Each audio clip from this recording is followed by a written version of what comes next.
everybody, to another installment of Opinions Are Stupid. As you notice, that clap is when we realize we're actually doing the show and not just talking about stuff in the background. It's official. It's official. It's official. It's like when you're doing a movie in the show. You know, like you clap together. It's the clapping hands. You know. Well, everybody, welcome to another beautiful installment of Opinion Is Stupid. It's me, Jesus, or Zeus as I'm called on the internet, and Jason Medina, the awesome Jason Medina. Jason made a point before we started the show of saying that there's a lot of pop culture stuff to talk about. Today is August 24th, or whatever, and shit went down today. I don't know what happened, but shit went down. And we can talk first about the awesome Charlie Watts passing. Rolling Stones drummer, 80 years old, has gone to meet his maker or into the Great Divide or Godspeed, whatever you want to say. But we know that Charlie Watts was an important part of my childhood and then growing up, because the Rolling Stones are the Rolling Stones, and they, you know, were the greatest rock group in the world when I was a baby, when I was a little boy. And since then, they've gone on to become a bunch of old guys who are still rocking and rolling at 80 years old, and unfortunately, they'll continue that without Charlie. So you were a Rolling Stones guy? I don't think I knew this about you. I have a whole radio, like, okay, so Jason, you are 30, 40? 30-ish, 40-ish, in that range. Right. So when I was a kid, like, you had two things you could do. Well, three things you could do as a kid. Generation X. Or things you could do as a kid, right. The greatest generation of dicks. I kind of feel like that's the biggest thing with Generation X. You know, when we were kids, we were allowed to smoke and drink. I'm like, yeah, that wasn't a good thing. That's never good.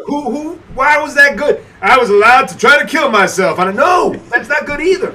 These kids are shitty because they didn't use gravel to pick out of their teeth when they fell. No one thinks that's a good thing. That's why it's all about being dumb. That's why they called us X. They didn't know what to do with us. We were the X factor. Yeah, climb that tree. Fuck that. It's like people are like, yeah, this is great stuff. I'm like, no, it's not great stuff. You know, don't get me wrong. Kids should climb trees and get concussions that way. Better doing it than playing football. There, I said it. Do not send me letters because I don't give a fuck. So, you were talking about, so as a kid growing up, there were four things you can do. Go outside and kill yourself in Brooklyn. Right. As you remember the bicycle story we had once before. Yes.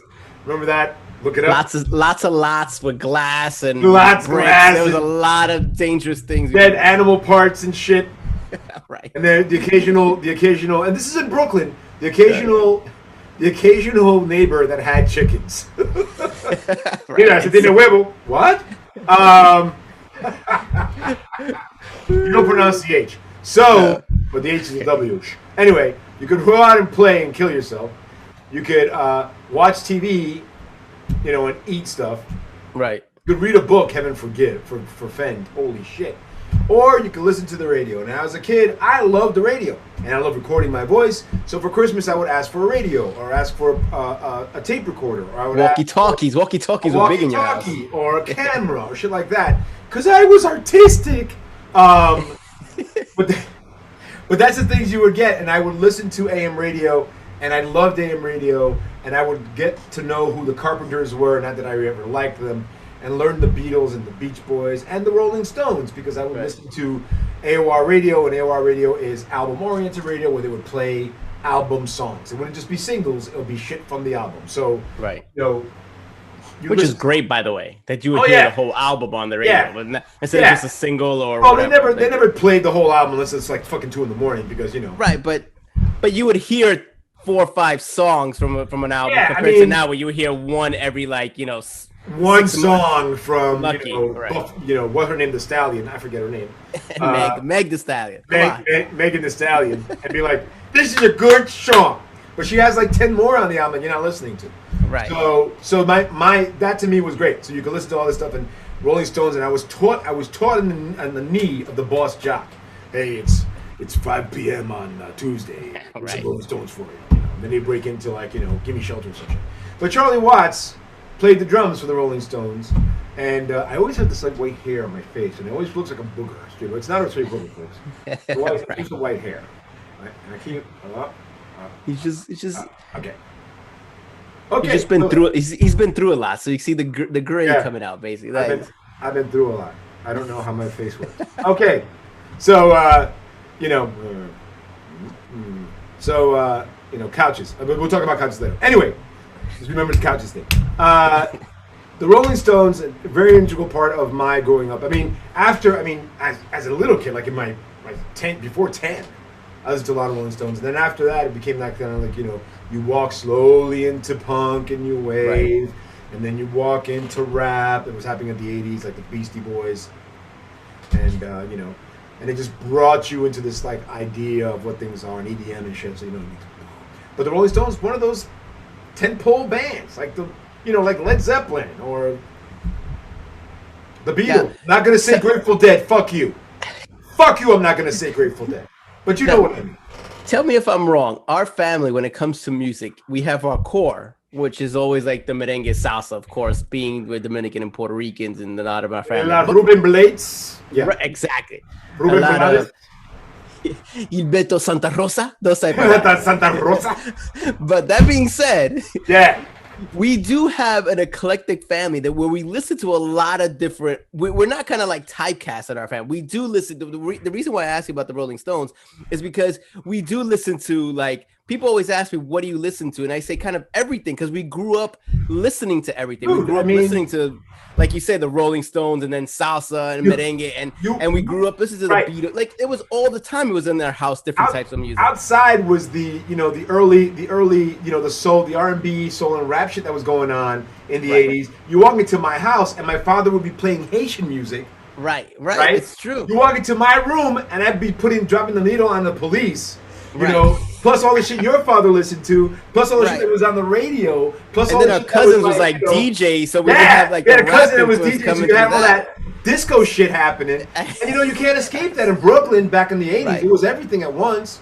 Because salsa met jazz at the Village Gate. Yeah, I know. It's crazy. It's hard to pin us down musically because we were listening to every house we went to in our family was listening to something different. So we never kind of we never would say, oh, that music is garbage or rock is garbage. But like, we grow up now enjoying it because we grew up with it in some capacity in our house, which is crazy.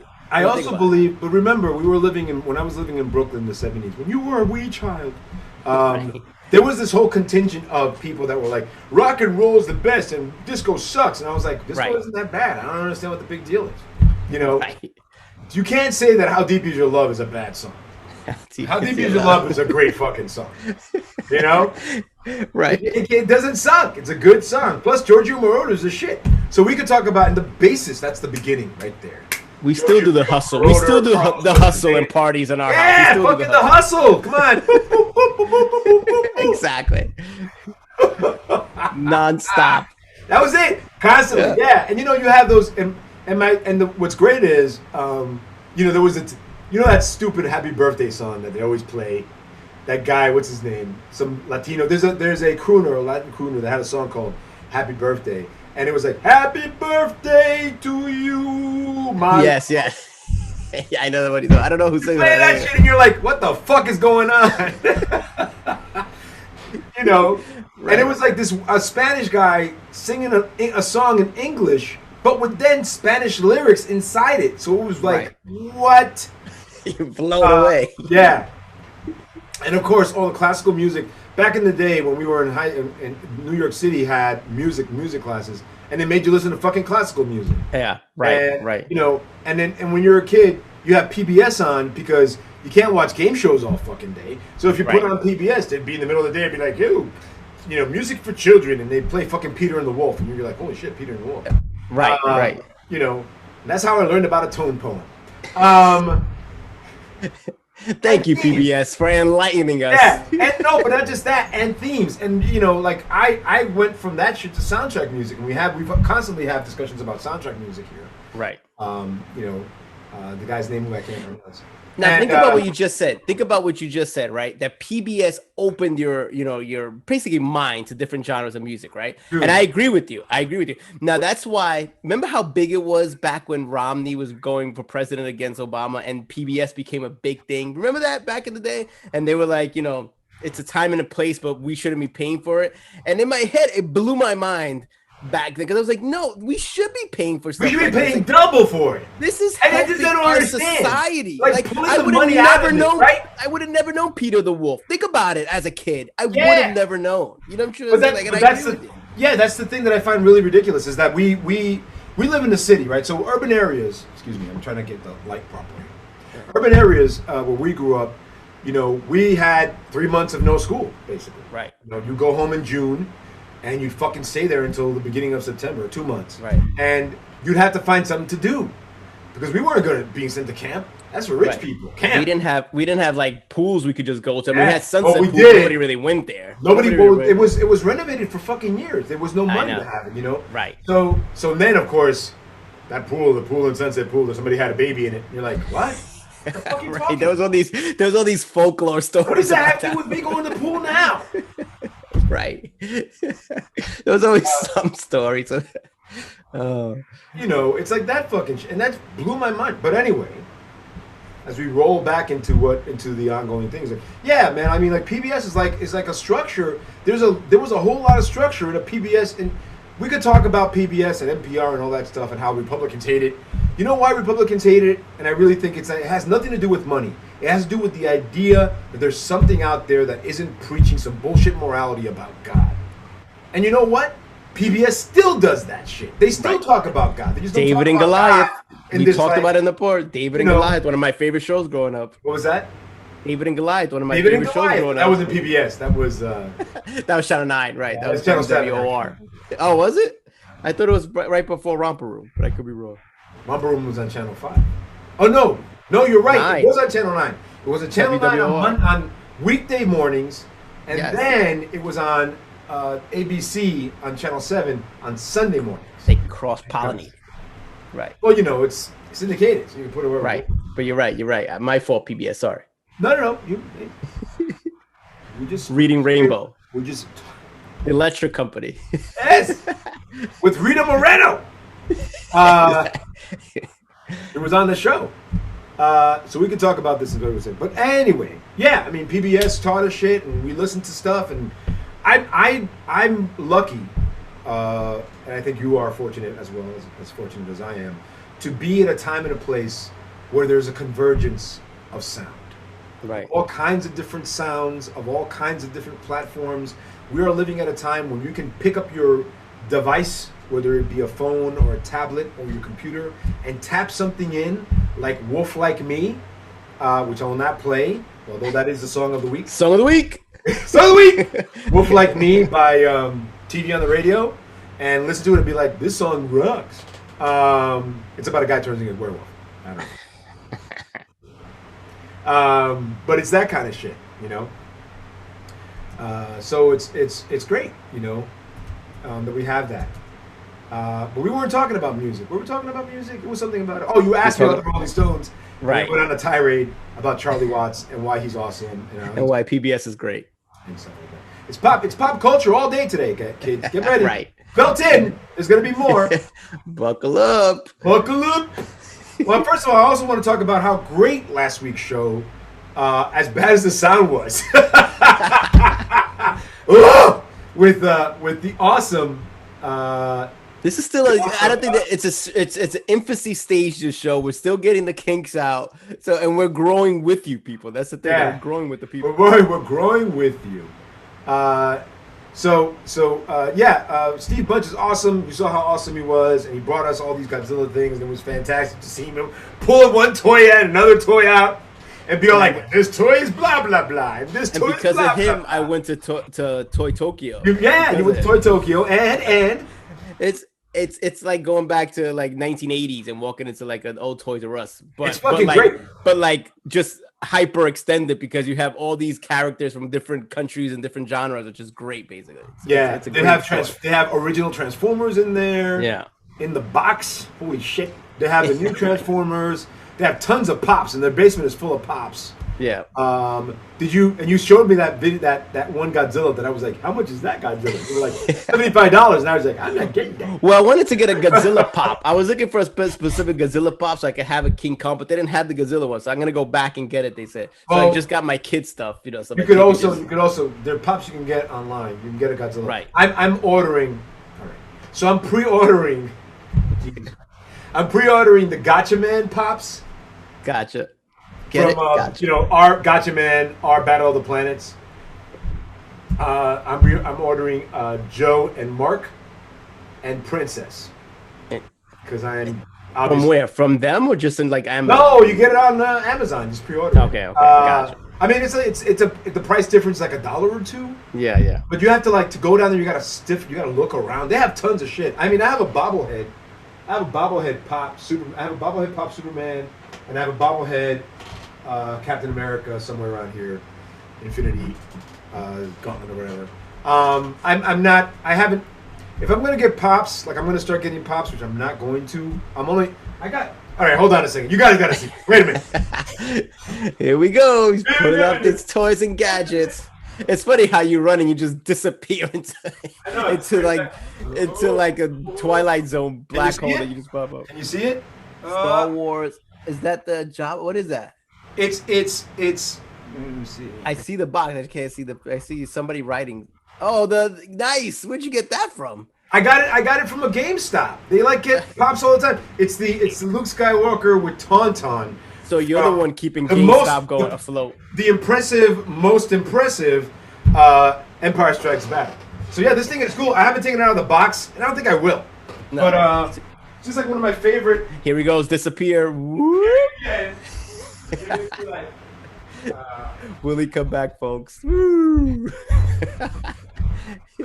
One of my most favorite movies, and also one of my most favorite scenes, where Luke Skywalker is on the Tauntaun and the Hoth monster fucks him up. What's the matter, boy? Ah! When he wakes up, there's like a half-eaten Tauntaun. You're like, what the fuck? Right. It was a great story. But anyway, so it was great to I'm glad you went to Toy Tokyo. Yeah. I'm glad you saw all that shit. I'm glad you took your kids, right? I took my kids. It was a family fair. It was the kids, the missus. We brought friends with us, little kids. Oh friends. My God, everybody! It was like 20 people in there. They made money off us that day, boy. I'd say that. They were happy to see us coming. Yeah. They're like, and on the corner of that block, right on the corner, there's a place where they sell like coquitos that you could get it with alcohol without. And they made it into like a frosty drink. Great. If you ever walk, it's right on the corner of it. I had it. It fills you up. Second Avenue, Third Avenue. Second Avenue, yeah. Second Avenue and Fifth Street. Yes, something like that. Look up Toy Tokyo and then they'll go to the coquito place on the side. Go to the coquito place right at the corner. Yeah, right there. Just buy. You spend $50 and to like make yourself feel better, you'll drink that. I swear to God, if I go to Toy Tokyo, I don't bring money. You know what I'm saying? Like I'm like, right. That's a Raideen. Oh my God! And then forget about it. It's all over. I went there with a friend. We had lunch, and she was like, let's go down this block. I'm like, where are we going? She's like, oh, we're just gonna go for a walk. I'm like, what's going on? Right. She's setting you up. She walked up to Toy Tokyo. I'm like, is this what you were gonna do? You fucking. And we went in there, and we were just like, nah. You know me. I'm set like, you up, flipping around like a complete idiot. Because they have so much fucking shit in there. It's fucking nuts. Every time I take my kids there, they're like, "This is cool." My kids are too cool for school. They're like, "Oh, this is right." All right, like, shut up. Have a little life to you. Come on, kids. What is this? There's look, Bumblebee. What? No, Optimus Prime. No, fuck you. Ravage. Ravage, come on, Ravage. Dog. Come on. Laserbeak doesn't do anything for you. Laserbeak. Rumble. Speaking of Transformer and 80s cartoons, you want to? I mean, we're gonna roll into this. We might as well. Let's do it. It's Pop Day. Kevin Smith put out a show called Masters of the Universe, and boy, are people pissed! It's crazy. It's crazy. I don't understand. Like I was like, he took the balls out of He-Man. It's like, no, he didn't. It's fine. It's like I'm watching. I'm like, oh, this is okay. It's only half. We only supposed to search 5 episodes. I was like, oh, it's okay. I'm like, I'm watching TV. I'm seeing it. I'm like, oh, something to watch. The ongoing issue, right? It's something to watch, and it's interesting. It's only like 20, 25 minutes, so it's not like you're killing your life. 25 minutes, right? 25 minutes for 5 episodes, a piece, and everyone's angry at He-Man because look, if you haven't seen the show, they keep saying that somehow it's been what they're calling it again? I had it up here. Let me. When it's been woke. He-Man's been woke. Yes. Yeah, and I'm thinking, what was woke about this show? Like people die in it, okay. And it's like, what the fuck? And Kevin Smith's reaction is, first of all, deal with it, number one, and number two is like they were always strong characters on He-Man according to him, and we're just taking that and running with it basically. Right, because the show goes from focusing on He-Man to focusing on the other characters on the show. Right. Which is something they do to reintroduce characters. They do this all the time. Right. Where they'll start with let's reboot this. Oh, it's person X. He is going to lose whatever. And then these people are going to be important for a while because you need to remember who these people are. Right. So that's kind of what happened. And I liked it. I thought it was cool. For the first 5, at the end of and by the way, fuck you, because at the end of that, not you, Jason, of course. Fuck you, because at the end of the last episode, something happens that fucking makes me go, I expected it, first of all, which is fine, but something happens that makes me go, holy shit, now what are they going to do? Which is what you should do at the end of every episode ever. You should always say, what the fuck are they going to do? Because you want to come back and see the show. That's what happened at the end of every episode of Loki. Right. Like, holy shit, what the fuck are they going to do now? Which made Loki fun, but somehow makes He-Man woke. Oh, they introduced a female character version of this character, and so they always had that. Remember She-Ra? I mean, and they made that cartoon too. There was always a strong female characters in this. Yeah, it's like I don't understand what the big deal was. Oh, but She-Ra is fucked up because there's trans people on that show. Oh my god! I haven't seen She-Ra. Man, they're fucking everything up because they're putting girls in it. Man, look at me. Fuck you. Haven't seen it. It's like Jason. I know that we've talked about this before, and of course we're Dominican, so it's like people believe the opposite of what's actually happening. But the realization is we grew up with very strong women in our family. Yeah, all the women work just as hard as the men. As a matter of fact, even harder. Right. In some situations, and we learned those traits from them. It wasn't even from the men. It was from the women that were like, I got to work 3 jobs and take care of you and put a meal on the table. Like, we learned like there was a sacrifice involved in life very early on. You know what I'm saying? So to act as if somehow, oh, this is terrible, this is black. It's like, no, good, great, better. That makes it better for me because all I want is different situations and stuff. I want there to be strong female, male, trans, gay characters and everything because that's people. I grew up that way. I grew up with tons of people being different, and especially in Brooklyn, the fucking 80s. Holy shit! I know. So and I understand the people from my generation are acting as if they ruined my childhood. First of all, your childhood's already been ruined, right? Fuck you. Right.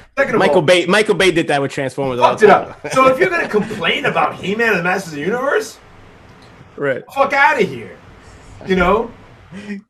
It's like, oh, there's a girl character in Transformer. Remember when they introduced the female character in Transformer in the movie? You're like, okay. Right. Like, that's the problem. That's the problem. Right. Optimus Prime died, but the female character ruined the movie. Get the fuck out. Right. Which brings us to the new bullshit. Told you, kids, there's going to be a lot of stuff to talk about. So wait, just so we understand, He-Man and the Masters Universe, worth a watch if you want to see 5 episodes of an animated show with characters that are okay in it. And by the way, the action in it is the best. Really good action. Right. So that's things are blowing up. People are getting injured. Like, man, stuff is kicking ass. Right. Tila's doing stuff, gets a haircut, all kinds of shit. Is she gay? Who cares? I hope so. Just to piss you off more. I hope that Tila's being gay, if she's ever comes out as gay, makes you not sleep at night and wet your bed. Because goddamn, aren't there more important things to worry about? Jesus Christ. The other thing that people had a baby about, and one of those people is the writer of this particular character, is the woke thing of Tim Drake maybe liking men. Tim Drake, as if you know, is the third Robin after Dick Grayson and Jason Todd. Jason Todd dies, come back to Red Hood. Nobody has an issue with that. No. I did, because I was like, how's he fucking back? But Tim Drake was like, hey, maybe I like women. I mean, maybe I like men or something. And people lost their shit. It's like, Robin's gay now. First of all, to really fuck you up, Robin is exploring his sexuality. So right off the bat there, I know that fucks everybody up right there. That's one. Two, he might be bi. Oh no! What does that mean? That means he rides on both sides of the horse, so to speak. And you know what? Cool, whatever. There are more. One of the things that I've realized about this time in our lives, right, is that we are letting people ask the question, what am I? Right? Who am I? Actually ask those questions. And whether it be connected to gender or whether it be connected to something else, people are asking those questions and are coming back with some answers that are making the rest of us uncomfortable. And by the rest of us, I mean cis men. Because I don't care if you're fucking trans. I don't care if you're bi. I don't care. Because no one's going to make me change who I am. Like, that's the thing. It's like, these gay people are going to make me gay. No one's going to fucking make you gay. You know who's going to make you gay? You deciding that you're gay. Or realizing that you're gay. Or wanting to try being gay. Or wanting to try out being bi. And if it's so terrible, there was one more thing. Yeah. There was a family member that brought something up that I thought was very interesting. We're not going to mention who or when or how. No names. No names. Who said that that particular thing of having that ability to venture out and see things is bad because it makes people that thing. To which I said, nobody can make you do anything you don't want to do. All right. Nobody can make you do anything. I'm serious. Nobody can make you do anything you don't want to do. If you're curious about it, fine. If you're not curious about it, fine. But if I've been to a gay nightclub standing next to gay men who have been propositioning me, and I said, no thanks. Right. They said, okay. And I said, no problem. And that was it. Right. You know, would you like me to buy me a drink? You can buy me a drink if you like. I'm not going to suck your dick. But I'm saying, it's you made a choice. Gross, not to be gross about dick sucking. Not that it's gross. I'm just saying. Bring in pleasant conversation. Would you like to suck my dick? No, thank you. But that's the thing. It's like, what that hey, I'd rather go to if the only thing around, the only bar around was a gay bar, and I wanted a fucking beer, I'm gonna go to that bar. Why? Because I don't give a fuck. Right. They might have better music than the fucking cowboy bar down the street. And that to me is the most important thing about a bar, good music. Not that there's anything wrong with cowboy bar or cowboy bar good music. Rolling Stones. You don't know, maybe some Lou Reed, man. Well, we gotta just Lou Reed, you're right. Well, we gotta just stop it there. Maybe some fucking, awesome Tom Waits. So, but to add one thing Dolly to the Parton. story thing, right? Dolly Parton. Dolly Parton. The funny thing about, let's take away the gender thing and the sexuality and all that stuff, right? Eventually, you start running out of stories. You know what I'm trying to say? Because you could only rehash the same story over and over. So when you're in these writing rooms and you're, in Hollywood or whatever, and they want ideas, they want something fresh and different. And you as a writer, you're trying to come up with something fresh and different. You can't rehash the same story you did in the 60s, 70s, 80s, for example. So this is a different spin on, let's say, Robin, for example, because they're trying to hit a market and they're trying to give a different story with different characters that can do different things and get them into different problems so they can move a plot point from point A to Z. I mean, why is everything so basics? broken?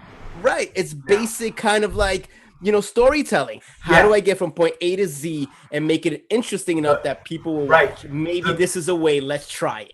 You know what I'm saying? Now, if you don't like it, you don't watch it. But this is a way that world has decided. This when they sat in that room and they were like, what do we do with Robin? Let's go in this direction and see what happens. And if it doesn't work, believe me, they'll spin it and they'll go right back to a different topic. But they're gonna try to see what happens see what works. It's all about money, guys. It's not about any of that. What's happened is this, okay? And I'm gonna be very serious with you.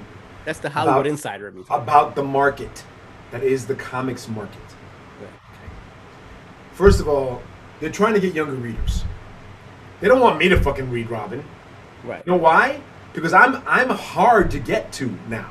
I got other shit to do. I'm reading. And you've read Robin already, so I've read it all. Kind of right. You're right. You read. Do I want to know what's going on? Sure. Do I pick up a comic every once in a while? Yeah. Do I read Batman and fucking Robin? Not really. Yeah. Right, I read shit like Saga and Why the Last Man again because it's coming out in a show, and shit like that. I'm interested in what else is out there now because I've gotten the basic out of my system. Yeah. YA literature. Right? And on top of YA literature, fan fiction. Right. And shipping on top of fan fiction has made the regular comics people and other, people realize, holy fuck, how do we compete with free shit? Because all that shit's free. Like, not YA books, but definitely fucking fan fiction. I can go to a site and look up, Hermione getting it on with whoever. Right. Oh my God. People take it and run with it. Right. Holy people take it and run with it. Right. It's like, we are in a situation where and I thank God for this. I think whatever evil gods are out there, spoken of morality, we're out there to make it so that we can see and hear and learn and know so much about so much, and take stories, take basic well-known characters and put them in wacky fucking situations and ship them in interesting relationships and see things in a different way. Why the fuck not? The multiverse, Speaking of Spider-Man. See how I do it, man? See how I do that? Goes right in there, baby. Right into the next big thing that happened today, the trailer for Spider-Man, No Way Home. Which I didn't, there was always talk about all these characters being in the movie, and the teaser basically just sets up what happens to Spider-Man, and they're pretty brave, I thought, right? Right. Because what they say is the cat's out of the bag as far as Peter Parker is concerned. They're trying to figure out who he is. There is no real shield anymore. Right. And there was which is always Spider-Man's, like, Peter Parker's always fear is like, I have all this power, but how do I use it without letting my loved ones get affected by it? He was out of all the, at least for me, he was the one, which is why I enjoyed him. He was always fighting with that, and being a teenager and fighting with that, just made it even more of an interesting type. And Tom Holland, which is my least favorite Spider-Man. Who's the Spider-Man? What's his name? Really, your least favorite? Yeah, who's the Spider-Man? Tobey Maguire was your favorite. You're saying Tobey Maguire was. Wait, who's Tom Holland's the new kid? Yeah, he's the one that's in now Holland. I like Tobey Maguire in the first and the second movie. I didn't like him in the third movie, in the third Sam Raimi Spider-Man movie.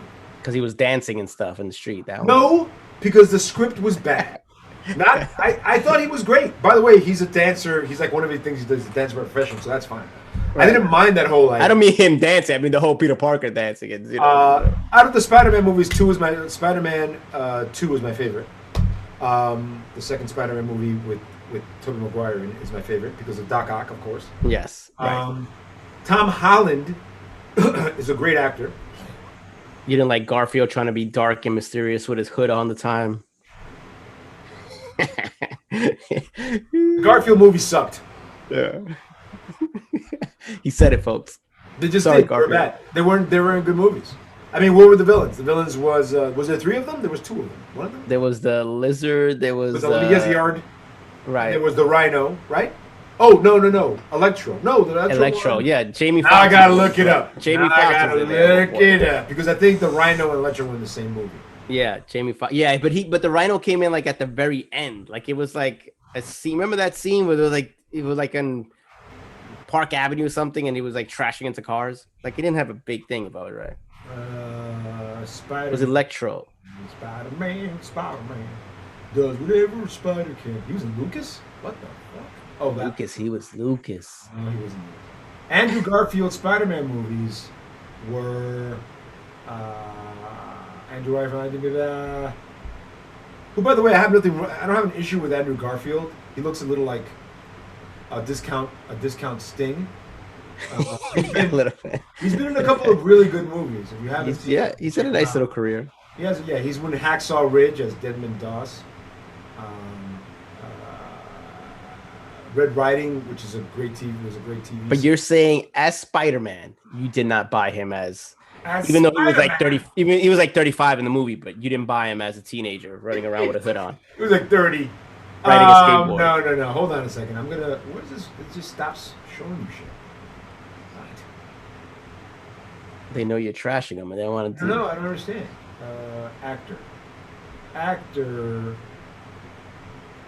It just stops at 2015. I don't know why it does that.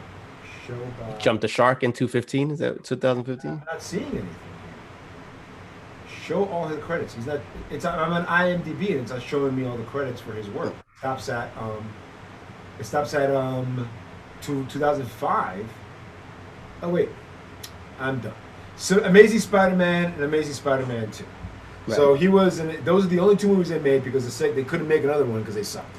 And then they didn't make that much money. The biggest thing about these superhero movies, and you can complain about them all you want, right, is that they make a lot of fucking money. Yeah. And there's a bean counter in a studio that says, you know what, Spider-Man 2 didn't make that much money.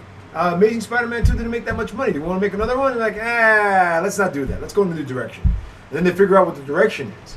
And the thing is that probably because they killed his love interest in the second movie. Actually, right. They'd have to figure out how to get from there to there. Mark Webb directed both movies. Alex Kurtzman wrote it. Alex Kurtzman. Yeah, Alex Kurtzman. Who basically has moved on to do a lot of fucking TV from what I've seen here. Yeah. Well, TV, but not like the networks, but like Netflix and stuff like that. You mean, right? Because TV has changed dramatically from like TV when we were younger. You know, when it comes to you being a writer, like when you were a writer back in the day, you wanted to get into movies. Now you could go back into TV and make a great career out of it, and make interesting stuff. You know, Mark Webb was a music video guy. He did a lot of music videos, and that's a hard leap to make. You don't. I don't think people realize how hard it is if you make like music videos and then try to jump into. I mean, you would know the movie genre. You would know. It's not easy. But that's what happens to a lot of people. A lot of directors came from videos. The good ones. But it like if you're a director for like commercials, like. You know, it's kind of like, you know, stigmatized. It's like, oh, you're a commercial director. You know what I'm trying to say? Like, you got to do something on your own. You got to kind of, if you do that, you have to create something, some kind of short that will catch people's attention, and then they'll take you seriously. You know what I'm trying to say? Because sometimes you come into that little world where you get stuck. David Fincher was a video director. Right. And David Fincher is one of those guys. Right. See his shit. Just from fucking Fight Club. Fight Club blew my mind when I first saw it. Back in 1999. And you know, where buildings blew up, and then you're like, that'll never happen. Right. Who knew? Who knew is right. 20 years. Jesus Christ. Everything's so what did you think about the trailer? Do you think it's gonna lead into something interesting now? Because we're seeing a lot of different things in the Spider-Man trailer. Well, the next Marvel Universe movie, starting with, you know, not so much Eternals or Shang-Chi or... No, Eternals, another commercial, another trailer we should talk about. Yeah. That dropped last week, and we can talk about that, but let's talk about Spider-Man first. Yes. It's beginning to express the fact, with Loki as well, that the Marvel Universe is bigger than we think. So... we know that that Kang exists. We know that there's a multiverse out there. We know that we're going to get more of that multiverse as we go through the movies. The next movie after, and What If, of course. What if? Right. We'll talk about what if in a minute. There, you know, the funny thing is about Marvel is that it's a fucking freight train. It doesn't fucking stop. Yeah. Which is great. You know, good. I wish more people were like that. You know, Right. To be able to talk about possibilities and do different things. And Kevin Feige, although it looks like Feige, it's Feige, is the conductor, and he's doing a fucking great job. So we know that the next set of movies are going to be like Spider-Man, branches out to all this whole new universe. Doctor Strange in the Multiverse of Madness opens up this whole new universe, and finally, the next thing is Ant-Man and the Wasp. You know, Ant-Man and the whatever that movie is called, which is another multiverse movie with Kang involved in it as the villain. So, which is leading us to the Fantastic Four. So all this stuff is kind of like stretching out, you know. And I think that we all the shows too kind of brought you to that realization, because the guy who plays Steve Rogers, Chris, whatever his name is been signed up for another movie. Which movie? Right. Who knew? But he's going to be in another one. Chris Pine is going to be in the movie too. All the Chris's are coming to the market. Now, I mentioned that because I have a friend when he saw the Eternals trailer, right? Where he was just kind of like, I'm getting tired of it. So I kind of asked why, and he says it seems to him, right? He's not a comic book guy. He likes action, so he likes the Marvel thing, but he's not like a big Marvel guy in any capacity. And he told me, I feel like there's too much studying involved now. There's too many characters. There's too many background stories. It's kind of geared towards, if you don't know who these guys are, you're screwed. And he feels like, and he mentioned with Loki, where he felt that Loki was taking, it should have been maybe like a 2-hour movie. You could have condensed those episodes into a huge, let's say, 2-hour movie, and it would have been better because it would have been straight to the point instead of kind of dragging things out. Mm-hmm. So what do you think for the novice like him that might get tired of all this because there's too much background? Well, first of all, I think that all the movies do a really good job, besides the Avengers movies, do a really good job of being small encapsulations of story and situations. Right. Spider-Man may bring in a character like from another movie, but they're in it for, you know, for a little while. And the Skrulls were in it I give it away. The Skrulls were in it, you know, and you're like, okay, what did that have to do? Does it have to do with anything? You don't have to watch. As a matter of fact, I watched Captain America and the Winter Soldier last night because I installed a new speaker. Right. What's a good movie that has good sound? Oh, Captain America. Well, what's a lot of explosions I could use? Well, not explosions, good sound. Motorcycle sounds and shield getting knocked around and shit like that. Right. So, you know, because that's how you test. That's an ear. He has an ear, folks. He has an ear. Gotta hear, gotta listen. Gotta listen and hear. So I think all these movies are pretty much encapsulated. If you were saying, like, well, you introduced Bucky, who was in the first movie, and now he's the Winter Soldier, yes. And now he's Bucky again, yeah. I gotta have a card. You just told me everything that just happened to those characters. Right. So I can actually say that maybe your friend's a bit of a dick. How about that? There's no need for them to worry about it. It's like it doesn't matter. So with the Eternals, I'm not gonna see Shang-Chi because that's how you pronounce it, by the way. All right. Not Shang, Shang-Chi. Chong. Wayne Chong today? Sean. My name is Sean. Anyway, which makes you think, well, I mean, the Abomination's in this one. Who the fuck is the Abomination? What do you care? Right. No, I agree with you. I'm just trying to see if the regular kind of passerby would care enough. You know what I'm trying to say? If they would start losing interest, because what do you think happened? For example, the Suicide Squad. Movie just came out. Right. Fun film. It's fun. Fun film. It was fun. Yes. Did you care about any of the characters in that fucking movie? No. Oh, they're not gonna be in it? I agree. When they died, I was like, oh, that's a shame. Moving on. We gotta keep it moving. Oh, you know, limbs were getting chopped off, heads were getting shaved off. It's crazy. Yeah. The only thing that mattered to me was hand. By the way, when two people are running towards you, Is it possible for you to shoot them and both their sides explode? That blew my mind when that happened. Remember that part where they were both running side by side? She shot them and then both their like stomachs exploded. Like, is that possible? Like you get a direct shot with both of their sides. Are you talking about the Harley fight sequence, which was fantastic, by the way? It was great. Okay. Out of all the ass kicking, never seen that way. Out of all the ass kicking that happened this summer, women were kicking ass. Gunpowder Milkshake, by the way, if you haven't seen that movie, you should see it because it's fantastic. But out of all the ass kicking, that particular one was pretty fucking good. She's like using the javelin, fucking those guys up. She was just fucking people up. And you gotta love that one guy that she kept hitting with the fucking door of the thing over and over again. And it was very artistic with the flowers. Beautiful flowers. You're right. So all the blood. Right. It was fun. It was a lot of fun.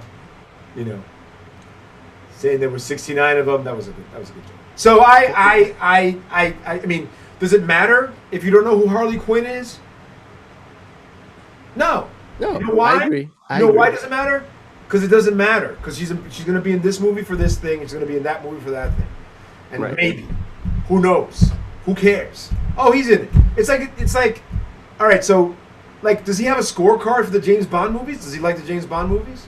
Yeah, I mean, he just likes action and jump. But like James Bond is like, James Bond to him, I would assume, right? I haven't asked him about James, but James Bond to him is more, each kind of James Bond film is their own kind of world. It's like their own time and place. While there's no really like going back to like 1975 James Bond. But they do though. The new ones, I agree. But do, and there's like there's continuity, and there's people and situations that were on the last movie. And if you didn't see the last movie, you might say I'm a little lost. But at the end of the day, you're not, because it doesn't really fucking matter, because the story is what's important. It's James Bond deciding whether he's too old to be James Bond, or whatever it is that he does that week.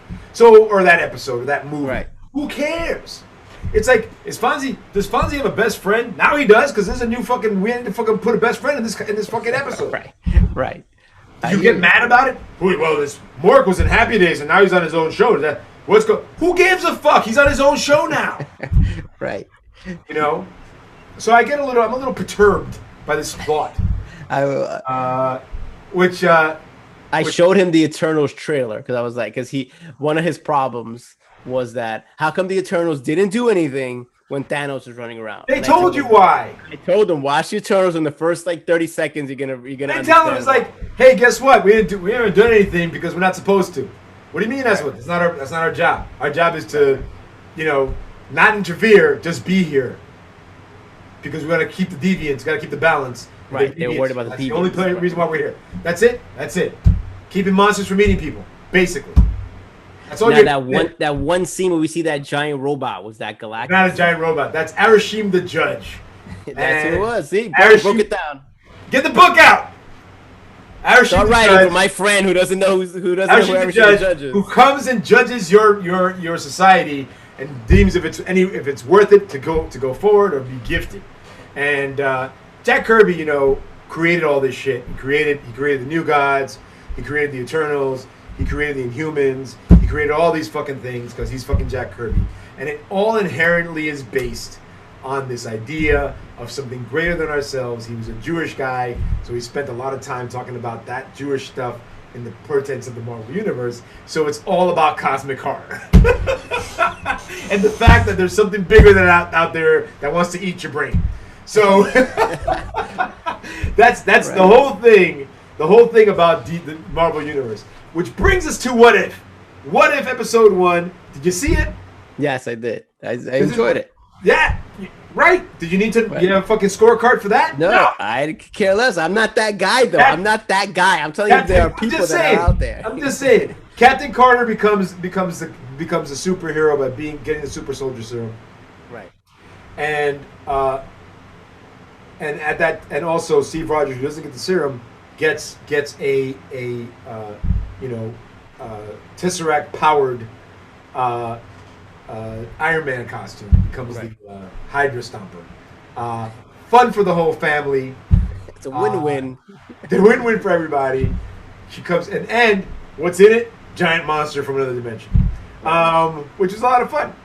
Right. You know, That's all I care about. Giant monster from another dimension. You got it. exactly.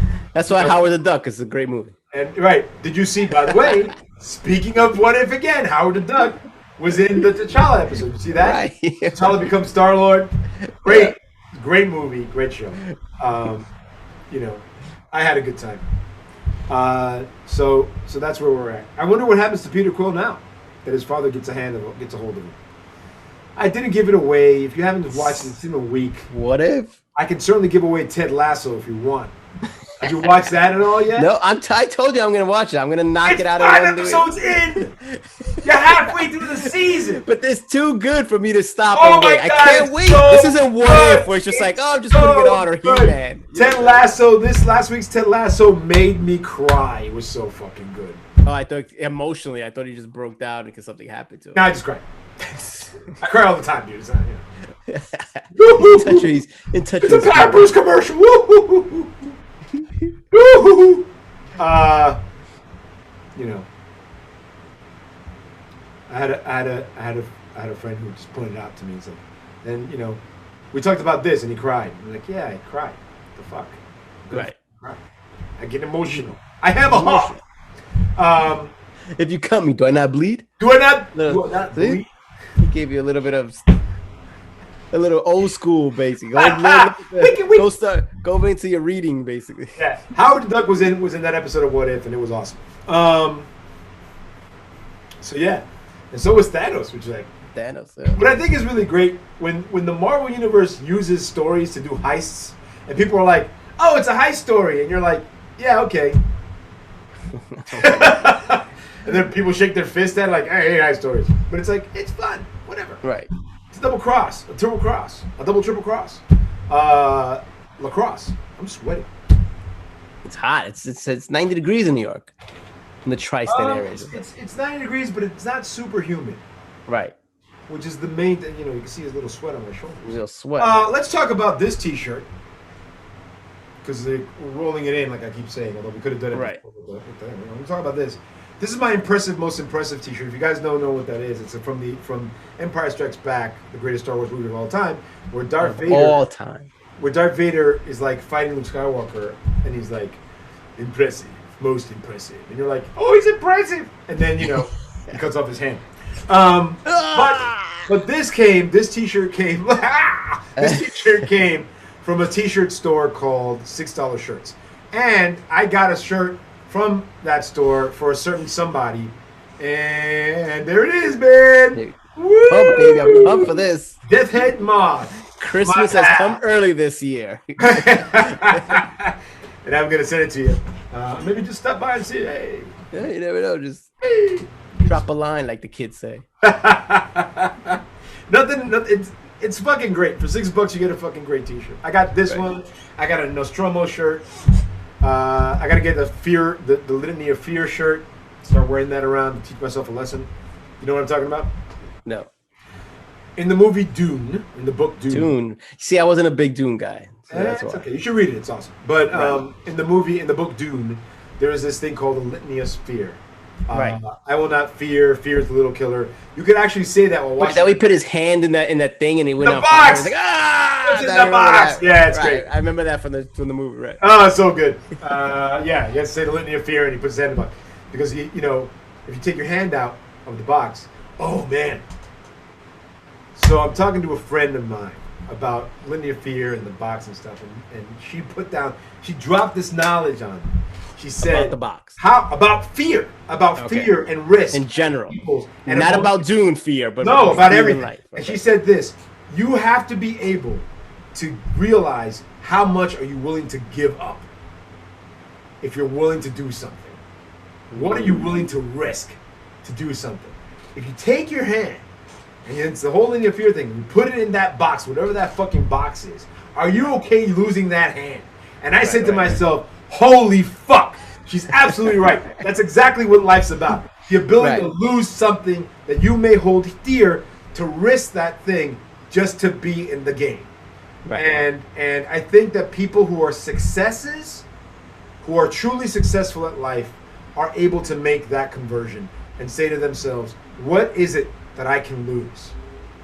What is it that I'm willing to lose? If I lose, what am I willing to lose my finger? Am I willing to lose my finger and my thumb? Am I willing to lose my hand?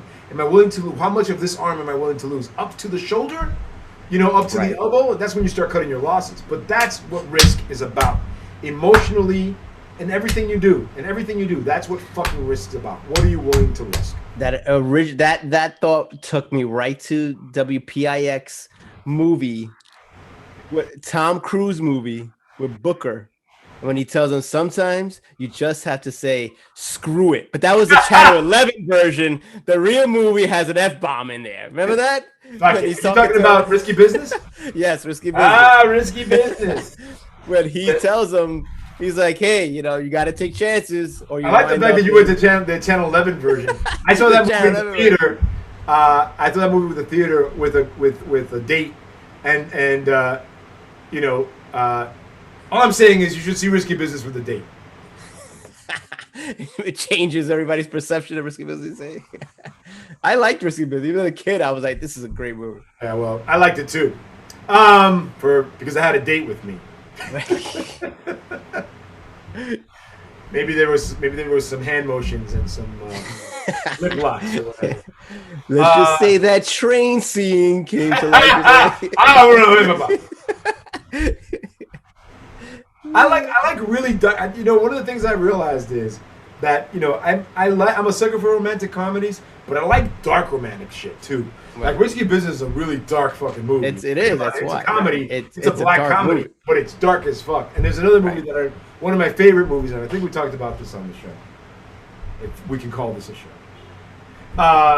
is a movie called True Romance. And if you haven't seen that movie, you should see it. But that movie is a very dark romantic film. Also, not Romancing the Stone. That wasn't dark enough for you. Same around the same time. Bosh. Holy shit! Things are happening. People. What is going on? I'm gonna dismiss this. Flat to answer. Boop. So let me ask you this question while you look at your phone. I have a friend at work, another different friend, who said those movies in the 80s, like the Risky Businesses of the world, those kind of movies, define a generation, right? Now, I want to ask you, did it define anything in your world? Because I understand what this person was saying, but I guess it's because we grew up in a different world that those movies were just things that I was watching and I enjoyed, but they didn't define anything about my life. Well, you were a kid. You weren't a. No, I understand that, but like, I've never seen movies and thought they defined my generation. You see what I'm saying? I just watched them because they're interesting and I like the plots and I like characters, but I don't say that was the movie that defined my life. You know what I'm saying? Yeah, Risky Business didn't define my life. Risky Business came out in 1983, and I saw it in the summer of 1983. I don't think that any movie in the 80s, except Star Wars, Empire Strikes Back, defined my life. Except I would say though, Breakfast Club. Breakfast Club. Right. I think is one of those movies that kind of like does something really amazing. And it crossed generations. It hit you being a first generation person. It hit you in that way. Breakfast Club, if we're going to talk about movies like that ilk, Ferris Bueller's Day Off, Fast Times at Ridgemont High. That's the movie that came up when they said it defined a generation. That movie does change things because what it did was it put things in different perspectives. So, all right, so one of the things about 80s comedies is as we came through them, the 80s, they got raunchier and weirder and stranger and funnier. Right. So movies like, think about so I'm going to talk about one particular, I'm going to talk about a mess of movies. I'm going to start with Caddyshack. Okay. Caddyshack came out, there's a movie called Caddyshack that came out in 1980. Right. Bill Murray's it's got a little chipmunk in it, right? Is it a chipmunk or a squirrel? It's a groundhog. Groundhog. That's right. It's a groundhog. It came on the tracks of a movie called Meatballs. Right. Which is another great film. Meatballs movie, which came out in 1979. And I think was Canadian film directed by Ivan Reitman. Ivan Reitman made a lot of these movies. He made Animal House. He made Meatballs. he produced. I think he produced Caddyshack, and he produced Caddyshack. No, that was directed. Caddyshack was directed by Harold Ramis. We have Brian Doyle Murray, Ramis and Douglas Kennedy. Okay, but it was produced. I believe it was produced by produced by Douglas Kennedy as well. But it was but those guys, those characters, all those people, came from one set of sets of things from this place called National Lampoon, the National Lampoon House of films and people and Second City guys and Saturday Night Live guys.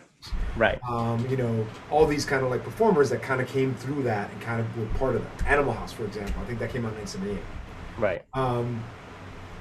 So 1978 film. So all these movies, like, to me, were important because they were out there. They were subversive. They were making fun of a bunch of people in society. Young guys who were like taking the road less traveled, doing something completely different, trying to do something completely out of off the wall. And how they did it was they took aim at the establishment. And you could say that movies like Animal House, movies like Caddyshack, movies like Back to School, for example, Rodney Dangerfield, did that.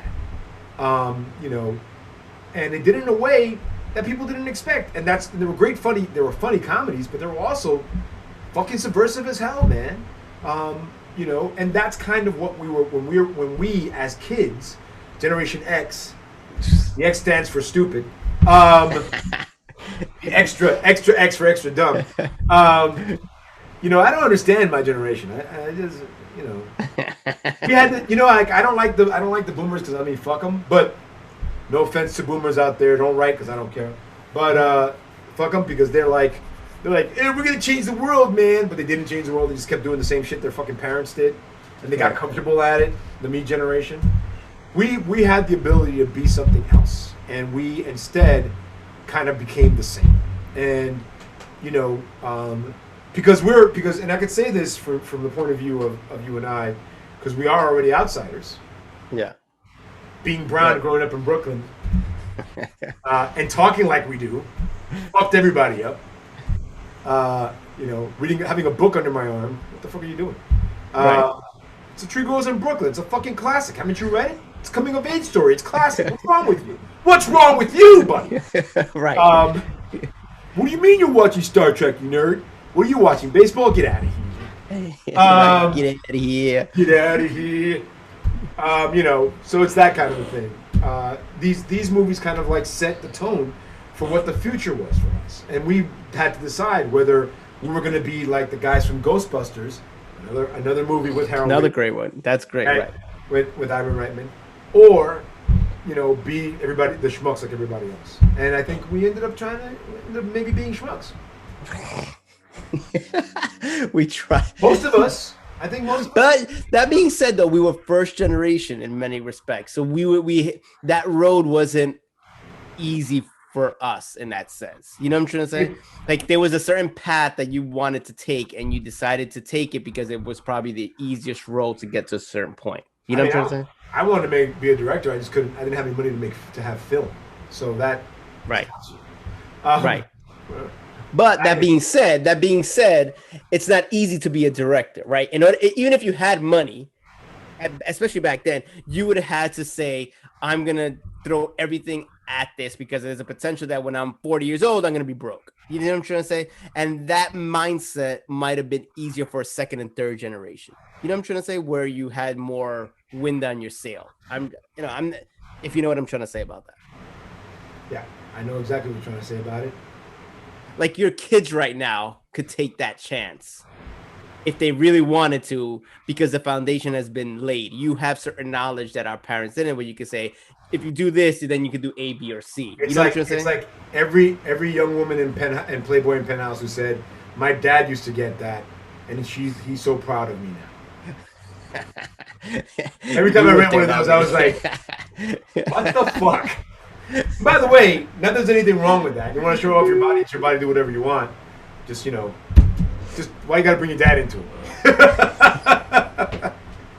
It's like, ay. Good times. Good time. But no, yeah, my kid is a journalist, and I'm very proud of him, and my daughter's Right. I'm very proud of her, and I think both of them, benefited from the fact that I was able to say, what about this? Right. You just have to say screw it Right. to use the WPIX version, Channel 11 version. Get those old records off the shelf, man. Right. Yeah, so there's that. What else? We're talking about, a little bit of politics, a little bit. Let's start with COVID first. Where's my thing? COVID thing. Where is it? Okay. The COVID meter. COVID. I want to say a couple things. First, I'm gonna back up over here, and I'm gonna say this. And also, we'll start with COVID. We're gonna go into Afghanistan, and then we're gonna go into the infrastructure bill. Right. And we're gonna go into Mario Cuomo's last day was today too. Mario Cuomo's out the door. Get the fuck out. Mario Cuomo's out like a motherfucker. He was like, I'm gonna say some shit. People are like, yeah, you're old news, buddy. See you later, daddy. COVID daddy's out the door. COVID daddy out. How weird was it watching him talking like press conference during the storm that was supposed to come? Like, it takes a different meaning where you're not going to be in office in like 3 days because of situations. You know every time I see him, I think about the guy putting his hand up a woman's dress to touch her tits. That's all I'm thinking about. It's like, you can't see him the same way. How did he do that? Like, don't get me wrong. In certain situations, maybe I've done that. Maybe. But that's a risky business, maybe? No. On the R train after risky business? No. We kept it modest. We did in the dark. But he wasn't wearing a dress. It's a PG show. It's a PG show, Pete. He wasn't wearing a dress, which is a sad thing. But listen, let's not. Hey, moving on. Am I lying? We're telling the truth. You make the call. But that really, seriously, I can't see anything except him putting his hands up somebody's dress to get to her breast. So as far as I'm concerned, Mario Cuomo's now defunct everything. Now everything that he's ever built, like his legacy is falling apart. People are like trying to get him to the Tappan Zee Bridge to be renamed the Tappan Zee Bridge after. He called it the Mario. But they've had that fight since the Tappan Zee Bridge was changed to the Cuomo Bridge. Like people just want to be called Tappan Zee. But since they tried to change it a couple of years ago, or they changed a couple of years, they were always upset at that. So yeah, it does become. I don't take the bridge enough to have a fight in that battle. I drive over that bridge all the time, and I gotta tell you something. No, you know what it is? A fucking bridge. I'm glad they fixed it because that shit was scary. But yeah, at the end of the day, it's like it's they call it Tappan Zee because of the Tappan Zee Native Americans, the tribe of Native Americans that live in that area, and that's fine. The Tappan Zee and the Taconic are named after Native Americans that live, indigenous people that live there. So who do you want to support? Indigenous people or an indigenous Italian immigrant? I don't know, one of those guys. But back to COVID. So we got a approved vaccine now. Approved by the FDA. Right. So no one should fucking say anything about not fucking getting a vaccine. Fuck you, get a fucking shot. 1. 2, booster shots are coming. I'm going to get one as soon as possible. 3, there is this idea, the CDC is saying, hey, put your mask back on. And anti-maskers are upset. It's not for you. We're putting our masks on for you, stupid. Not the other way around. We don't want you to put your masks on. You're dead. As far as we're concerned, you're going to die. We're putting our masks on so we don't get any more of you idiots sick. And by the way, just so you understand how this works, right? Let me break it like you say. Break it down for the people. This is what happens. The virus is everywhere. The Delta variant wants to eat your ass. Just wants to eat your ass like, that guy at the club who's been looking at you for the last 2 days. 24 hours. He's like, wants to eat your ass. So you can wear a mask, and stop it from eating your ass because you don't want to get an injection because the FDA has approved something, or you can not wear a mask because you don't want to live in fear. I'm hoping and this is something I've said before, and I know it's fucked up, but at this point I don't give a fuck anymore. If you fucking don't want to get shot and you don't want to wear a mask and you don't want to live in fear and you get it, I hope you don't go to the hospital. One, if you go to the hospital, I hope you don't get an ICU ward. Two, but if you do, fuck you. You know what I'm saying? Like, just fuck you now. Fuck you. You read that story about the guy whose wife had cancer and had to be like taken, basically sent home because they just had too many COVID patients. Yes, and that guy. I posted that thing. And he was like, right. I hope you die. That guy, good. I hope you die. That's kind of what I'm feeling now. I can't. I fucking can't anymore. And I know that people in our family that are like, I can't get shot. I don't know what's gonna happen is you're gonna get fucking sick, stupid. That's what's gonna happen. Because there's the next variant that's coming up, the Lambda variant, is twice as bad as the Delta variant. Right. And it's infecting children. Right. Now, No. It eventually would. We all kind of knew. I don't want my kid to wear a mask going to school. Then don't send him to school, bro. Because what he's gonna do is he's gonna wear a mask. If he doesn't wear a mask, he's gonna get whatever's out there and bring it home. And then you're gonna get it. And then whoever else in your family's gonna get it. Because you're all not mask wearing, you don't want to live in fear. Cool. It's just a flu? No, it's not a flu. It's a flu if the flu was Godzilla. It's gonna stomp your ass. Again, I think that I've had it more than once already. But I've had it twice. Yeah, I think I've had it more than once, and I think the viral load has been so low that I've just worked it out because I've had the antibodies already in my system from the injection. Right, because that's the whole point. It's how much of a load you could, because right, you can get the virus but not really affect you if it doesn't have a big load. But if you were stuck in a tight contained room, for example, and just breathing it in for an hour, for example, yeah, it's gonna be worse. It's gonna be worse. But you know, I wear a mask. Like I said, I wear a mask out. Any place that has people in it, mask is on. Supermarket, mask. CVS, mask. You know, movie theater, mask. So that's what I'm doing. I'm gonna do. That's what you gotta do. Yeah. That's what it is. It is. So that's one. Two, Afghanistan. So NPR last week, when all the shit started going down, took a giant shit on Biden about the Afghanistan thing. And I was thinking to myself, Mary Louise Kelly, have you paid attention to the story at all? What the fuck is your problem?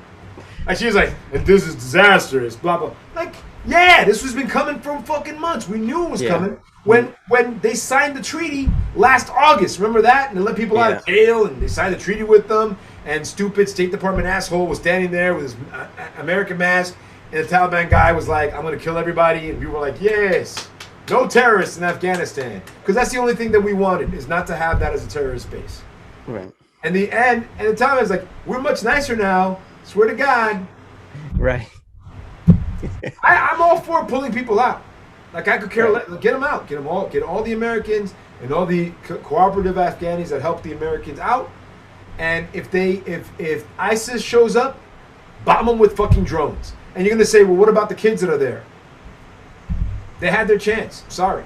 I know that sounds really shitty and conservative, but at this point, I don't give a fuck. I think we spent 20 years trying to stop people from doing shit, and it hasn't worked. Right. You know, ISIS is a bunch of motherfuckers with AK-47s. We got drones. Drop them.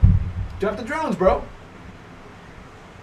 Where you can't, when it comes to this, whether I do agree with, if it would have happened now or 10 years from now, we would have had the same type of chaos. It might have been a little different, but it was the same type of chaos because they were waiting the country out. I mean, that's what they were doing. They were just waiting us out. That's really, there's no other way of saying it. They were waiting us out. The summer is considered the fighting season. The fact that we're in a fucking country where we have 6 months of something called the fighting season makes me want to go the fuck home. Can we just go home, please? What are we fucking doing here? They don't want us here, right? They don't want us here. They don't want us here. The Afghan people don't want us here. And by the way, when the Afghan, the reason why the Taliban took over is because they walked into places and people were like, "Oh, you're gonna shoot at me?" Excuse me. I'm good. Sorry, just sneezed. I'm gonna put my AK-47, my American-made AR-15, and I'm gonna go home because fuck this. I'm not gonna get shot by the Taliban. And that's what happened. So, did they want to fight for their country? They were kind of like on the fence all along. It's like, you know, say goodbye to the old boss, say hello to the new boss. Nothing really changes for the Afghan people except, you know, the Taliban wants women to wear fucking, you know, shit over their faces and won't let them drive. And to be honest with you, neither does Saudi Arabia. So, and they're one of our allies. So what are we talking about here, really? Dogma? Come on, people. It's ridiculous. Lose. Unfortunately, ridiculous. It was a lose-lose. It was a lose-lose, regardless. Right. 20 years of treasure being thrown into a pit. Of people, of lives, treasure being thrown into a pit. And if a veteran comes on and says, yeah, this really fucking sucks, and I would hug them and say, I'm really sorry, this does suck, we were never going to win this fucking war. Because anybody who goes to Afghanistan, the British, the fucking Dutch, the Russians, us, they don't come out unscathed. They get fucked up. The Russians fucking left. When we walked into Afghanistan, the Russians were like, all right. Good luck. Right.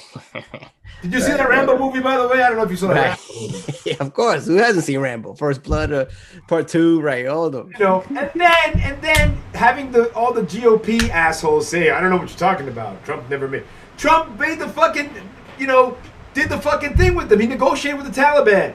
And there's a certain family member who keeps saying, you can't negotiate with the Taliban. Talk to Trump about that, because he negotiated the treaty with the Taliban. Right. Get the fuck out of here. Unless you were going to rip up that treaty and start over, this was inevitable. Which, by the way, Biden tried. Like, one of the first things he said is, like, can we just try to push this off to the cooler part of the year where it becomes, they were like, no, we're not going to, no. So it was either go into fucking bloody fighting, right, or leave. Right. And I think he's right to leave. Right. And take as many people with him as possible. And you know who's attacking the airport? The biggest thing about the Taliban is like, the people who are attacking the airport are ISIS, not even the Taliban. The Taliban's like, we're not doing anything. Right. You want to go? Go. Free passage. Everybody leave. Right. ISIS like, we're going to attack the airport. Okay. ISIS can come attack the airport with their like Tech 10s and their you know AK-47s, and we'll have our Marines with our superior fucking weapons, and we'll see what happens. I'm not a fan of this. I'm not a fan of Afghanistan. I'm not a fan of any American war. But we've been losing them pretty good. We've been getting our asses kicked pretty well since 1947. And if you're saying that we're lying, think about all the conflicts we've been in. Did we win the Korean War? Still there. That was a draw. Right. Vietnam, we hightailed it the fuck out of there. South America, same thing. You know, we get into situations that there's no clear delineation of who these people are. Iraq, why were we there in the first place? No one knows. Saudi Arabians were the ones that blew up the building, but we attacked Iraq. Have no clue as to why that was. You know, because Saddam Hussein had cake, had yellow cake, uranium. Oh no, he didn't. Oh. It's hard to have the conversation because if you're going to do something like this, like go into Afghanistan, you need a solid plan. There was obviously not a plan. They were just I guess they were trying to wait out the Afghans, and they basically said, we have all the time in the world. I mean, that's really kind of what it seems. The reason why we went there is to get us, Hussein. What's the mastermind? Right. Al Qaeda. And Bin Laden at the time, right? Bin Laden. After 5 years, Al Qaeda was on the run. So, then there was Al Qaeda in the Saudi Peninsula, and then they're on the run too. You know, Al Qaeda in Africa, the French fucking took care of that. So, what are we talking about here? There's always going to be some kind of terrorist organization that's going to try and find a home base somewhere. And what ended up happening was Al-Qaeda gave birth to ISIS, and ISIS became the issue. But to be honest with you, again, we got drones. Right. Fuck it. Let's just carpet bomb the shit out of them. I don't care. What about women and children? You know, you're supposed to be badass motherfuckers with M16s trying to create your own nation and talking about blowing people up and killing Israelis and attacking, various embassies. Maybe you should get carpet bombed. Don't start none, won't be none. You know what I'm saying? I'm all for that. You go into the streets. You go into the streets at that one. I'm all for that. I know that sounds fucked up, but I don't want another war. I don't want any more Americans' lives being killed, being killed. Fuck that. We need armed forces or SEAL teams or whatever to do special stuff all over the world. Cool. All right? But don't fucking send any more fucking Marines anywhere unless they're protecting us. By protecting us, I mean there's a guy or a person or something that's gonna wash up on our shore. I don't know what's going on here. It's gonna wash up on our shores and collect shit. Then we send the Marines to take care of it. But to be honest with you, 100,000 American troops that were all fucking weekend warriors to begin with. Get the fuck out of here! What a fucking stupid plan. No. Holy fuck. And I almost the year before that I almost joined before 9/11? Right? In 2000. Right. Early 2000, late 1999. I needed money. I wanted to get more money for the house. And a friend of mine was like who was in the National Guard said, "Hey, join the National Guard. You'll get a lot of money up front. You go to basic training and you do weekends for, 3 years, and that'll be you. And every once in a while, you'll be able to help people and shit." And I was like, not a bad idea. And I went to the then wife and I said, "Hey, National Guard." She said, "Don't do it. I don't want to be stuck with kids by myself." Right. And you know what? If I'd done it, and I was thinking about it really hard, and I was even going to think about doing it, and I'm glad I didn't, because guess who would have been fucking shipped out on, December 31st, 2001. My ass, because you know how that works. He's brown, put him on the boat. They were there, and at that time, because of 9/11, troops were being shipped all over. So it didn't matter, what the situation was. They wanted the body in certain places. They were just shipping you at that point. They were calling you up big time. Yeah, I had people that we had the whole airport thing where the National Guard just became the airport police and all the stuff police and all the militarization of the police, because we're afraid. Fear is a mind killer, right? And it's the thing that motivates people to do things that probably aren't good for liberty or freedom. Yeah. And we have to think about it that way, So, Afghanistan, what do you got on infrastructure? I mean, apparently, it was passed not too long ago, or it's about to get passed. My only concern was this with infrastructure. Is the money going to go where it's supposed to go? Because it's a lot of money we're talking about, right? We should be able to do a lot with this. So I hope that there's some kind of incentives. I don't want to see pork belly stuff in this one. I don't want to see, fat cats in DC getting fat on this one. This is designed for a specific goal to kind of launch us into a new world when it comes to internet, highways, infrastructure. The country has needed this for a long time. If we're going to put the money into this, which is trillions of dollars, let's make sure there's some kind of watch where the money's going to where it's supposed to be going to. Because I don't want to hear 5 years from now, my roads are still crumbling. You know what I'm trying to say? It doesn't make any sense. I agree with that. That's what's happened. That's what's been happening. I agree with that. Dumping money on things, but there's been no oversight, and then we're back into this conversation 10 years later. Well, remember, it's always the oversight always comes depending on the situation. The GOP doesn't want oversight because they like that money. That big pile of money, the GOP will give to their friends. They never give it to anybody that does anything. They give it to their friends, like they did with the fucking money they got together last year. Who ended up with anybody? These are tons of Trump friends that walked away with millions of dollars. And we can talk about how Trump this and Trump that. I don't give a fuck about Trump. No one needs to fucking. If you didn't need that money, don't take that money. Yeah. And that's the thing. Americans are greedy. American businessmen especially, they're greedy. And we got to be able to say, cut that thing. I think that there should be some kind, like you said, there needs to be some kind of somebody minding the fucking spigot. The best thing that's happening for us is the New Jersey, the train tunnel is going to be. That's right. And we're going to have another train tunnel to feed into New York, which I think is fantastic. Considering and a lot of the Sandy stuff is going to be taken care of. So Obama gave us money for Sandy. Stuff got done. Not all the stuff that needed to get done. Right. New Jersey got saved by Obama putting money into because of Sandy. I know that people are like, oh, no. We look. Right. 100% agree with you. When we say that we're the richest country on earth, let's start fucking acting like it. Yeah, that's my. You know what I'm saying? Point. Right. We're the fucking richest country on earth. Let's start acting like it. And by acting like it is we need to move that fucking needle to make people want to do this. When people say stuff like, I can't afford childcare, I have to stay home. That's a production issue, man. You're just taking somebody out of the workplace that can be a fucking asset to a corporation out there. And if or a non-for-profit or a locality. That's what we need to worry about.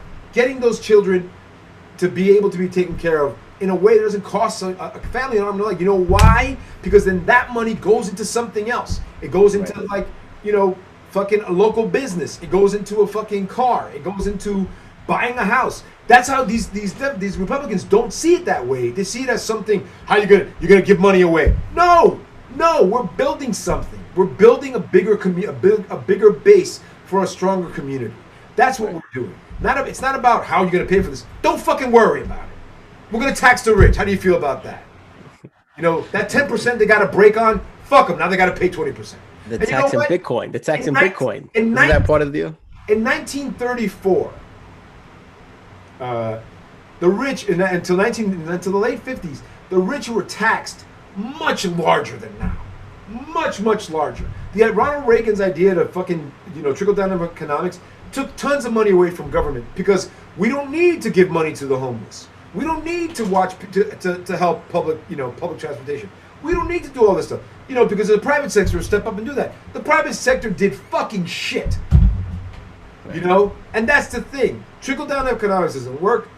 My taxes that people talk about, oh, my taxes going. You know what your taxes? What happens to your taxes? Your taxes that you pay your state, right? Your state taxes. I know this is going. That's what I'm laughing. Federal taxes. That $3,000 or $100,000 or whatever it is that you pay to your state goes in a fucking bucket, and that bucket then goes to fucking the federal. So you're actually paying federal taxes twice. Like a third of it stays in the state, the rest of it goes to the federal thing. And you know where that money goes? If you live in New York and New Jersey or Connecticut, you complain about people like the homeless, or California, for instance. You know, a state that does really well, that had a abundance of tax money last year. That money goes back to the federal government, and then the federal government takes it and fucking parses it out to people. So that money goes to West Virginia and Tennessee and, you know, Louisiana and, you know, Alabama and places that are full of rural whites that don't know how to fucking, you know, don't know their asses from their elbows and won't wear a fucking mask to save their lives because they're dumb as fuck. And you know, that's what's happening to your money. So when you complain about the homeless where you are, you're right, the federal government should do something about it. They really should, by taxing the rich and making them pay more. Because you, my friend, as a middle income earner, are paying too much in taxes. And that's not that's not the poor's fault, that's the rich guy's fault. Fuck that guy. And if you want to be rich, if your idea of I'm gonna be rich and I'm gonna take care, if you want to be rich, right, then act like it. Act like someone who deserves to be rich. Not for somebody who's a greedy fuck that doesn't want to give money to where it's due. You should be giving your money away if you're rich. Just like Christ said. You know who goes into heaven? He's going to the Bible. He's going to the Bible. Motherfucker. That's right. I'm coming after you. Coming after you. Like Wolverine. Stink. It's coming at people. Coming after you. Because that's how it works. Breaking the Bible down. No, but that's how it works. Don't fucking talk to me about Jesus Christ and this and that. If you're a Christian, you should be wanting to fucking help the homeless. You should be doing that dollar you should be throwing that homeless guy's thing. Give him $5. You know why? Well, they're using it on drugs. Maybe. I have a thing about homeless people. He stopped. That was called a dramatic pause. Yeah, I have a thing about homeless people. I ask them, what are you going to do with this dollar? I'm going to buy a meal. Want me to get you a meal? I'll buy you a meal. No, I don't want you to buy it. I'm like, oh, I'm not going to give you this dollar. Right.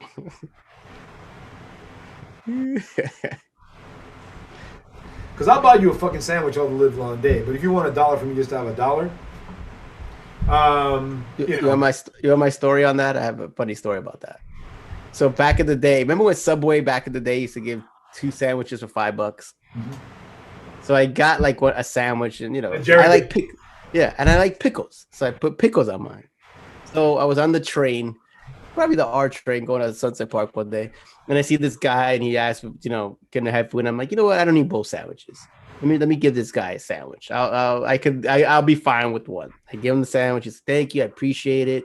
thank you for looking out. And he walks over. I'm on one side in the car. He goes to the other side of the car. Guy sits down, unwraps the sandwich, starts eating it, right?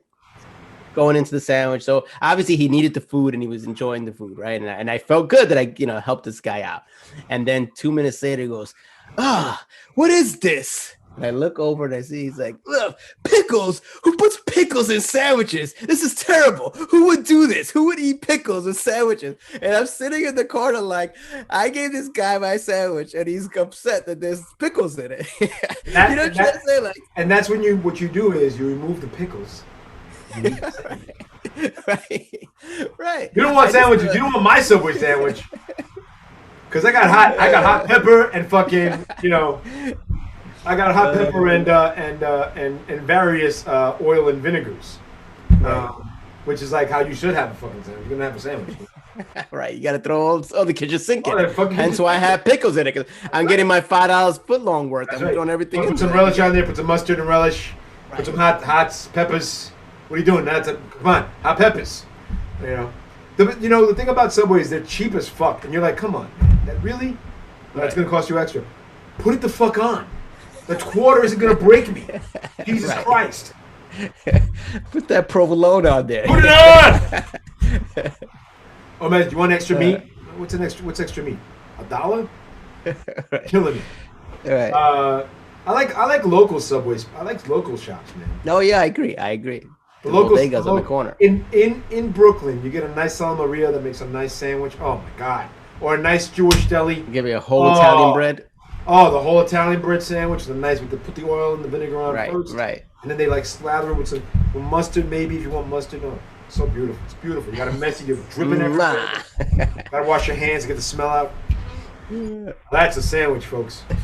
We've been doing this for a while.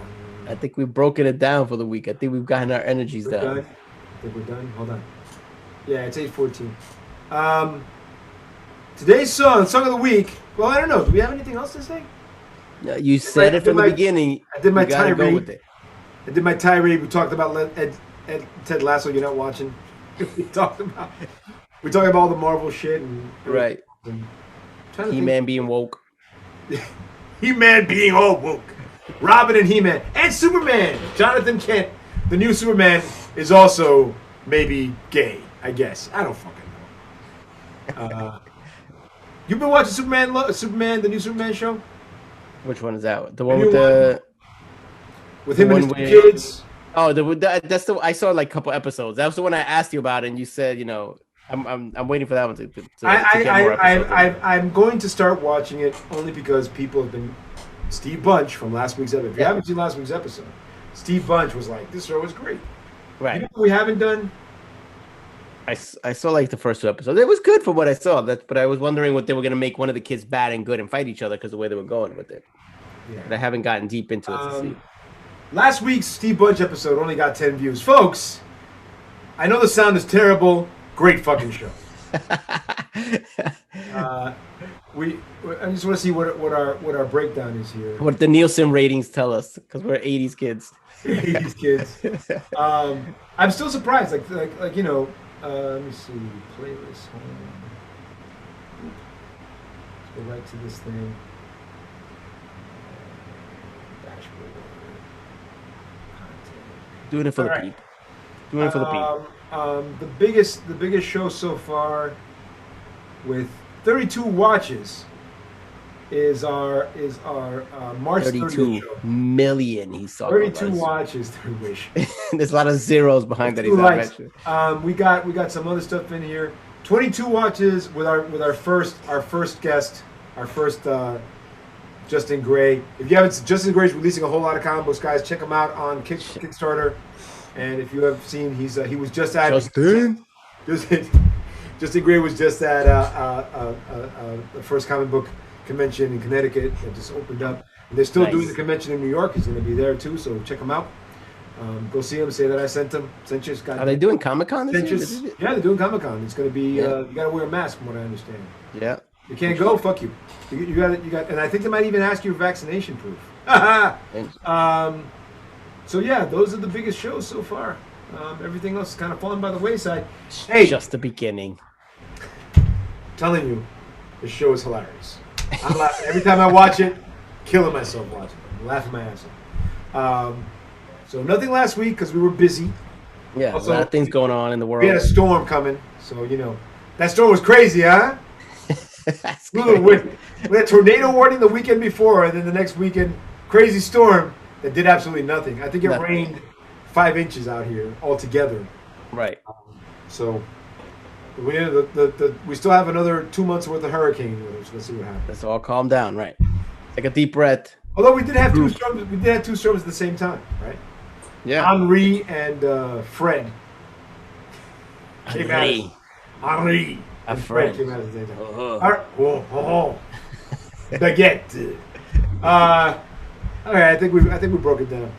We did. Check out Wolf Like Me. It's a great song about werewolves.